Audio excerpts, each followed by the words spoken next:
Good morning.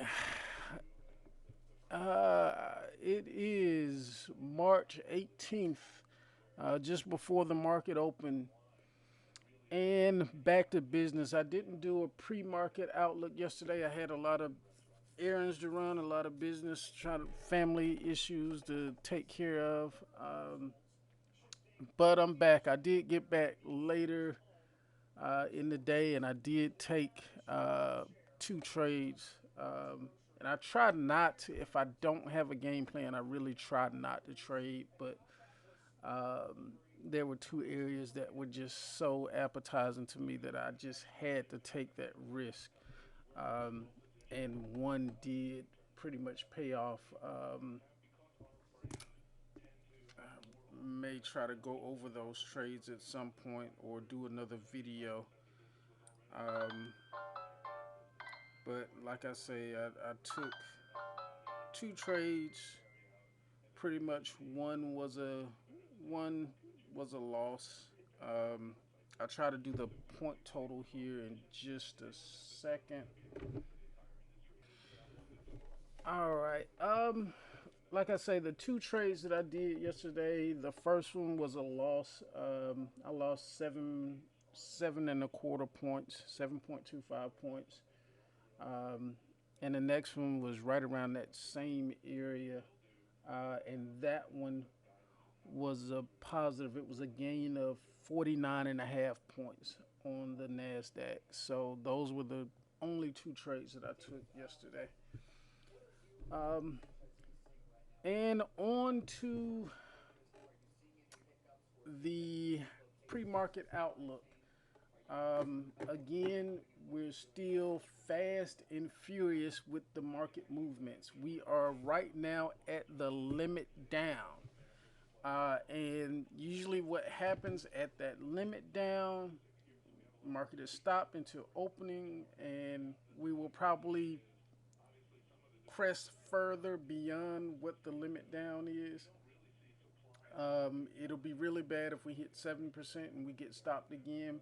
But either way, at some point, I'm looking for another bounce because we've pretty much uh, hit these huge ranges where we will pretty much go down 5%, up 5%, down 5%, and then down 10.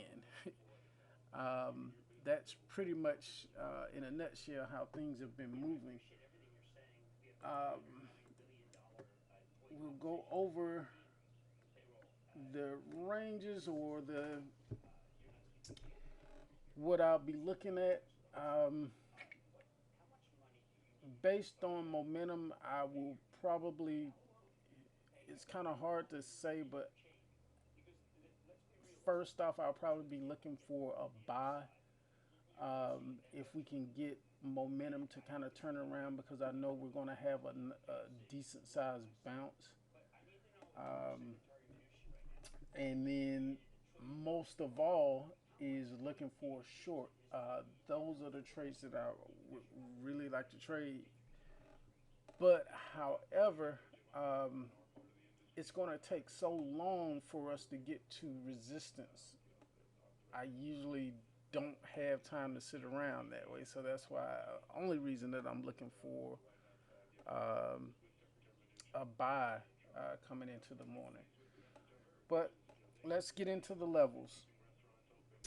Um, Support levels.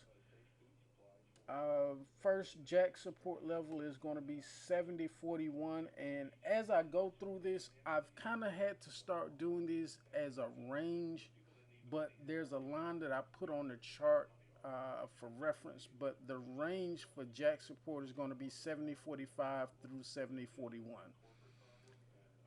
Then you have the queen support, which as a range I have 69, 67 through 64, but the as you can see on the chart, I have it marked at 69, 64. And then the king support is 69, 25. And then I do have levels in between. And the levels that I have in between is going to be 70.24, which is going to be all the way up here somewhere right there. And then kind of a last resort king or below the king support, I have 69.06, which is around this level.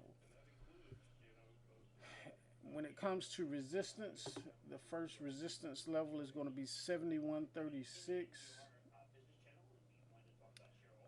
The next level I have, queen resistance, is going to be 72.59. And then the king resistance level I have is going to be 74.74. And as you notice how expansive these ranges are, because this is to compensate for the bounce. So, um, another level to look for in between on the resistance side is going to be 72.24, which is going to be around this area here. Um, Again, trading right now is based on momentum and internals. So you have to keep a keen eye on momentum when it comes to your internals and then volume, because things kind of flip at the drop of a hat. So you have to try to stay on the side of momentum. That's pretty much it for the day, because this morning we're starting off again at the limit down, which has become kind of a regular thing now. But it just tells you how expansive the moves are. So there's opportunity to, you know, make 50 points. Previously, before when I used to trade the NASDAQ, um, a goal was to maybe have 20 points in a day. 10 to 20 points per day was a, a kind of a lofty goal, but a decent goal. It was obtainable. Right now, it is not unimaginative to have 100 points a day. So that just tells you the massive range that we have. So opportunity is there, but so is the risk. But with greater risk becomes greater profits. So again, be careful. Make sure you have your risk defined. Um, Futures traders, make sure you have that stop loss set. Options trader, make sure you have your risk defined strategies going, because it is very risky. Market moves very fast. That's it for today. Good luck on your trading. Hope you have a good day. Stay safe. Practice your social distancing. Uh, we are all aware of what's going on all around us. I don't think that there's not a state that has not been infected as of now. But again, stay safe. Happy trading, and I'll see you the next time.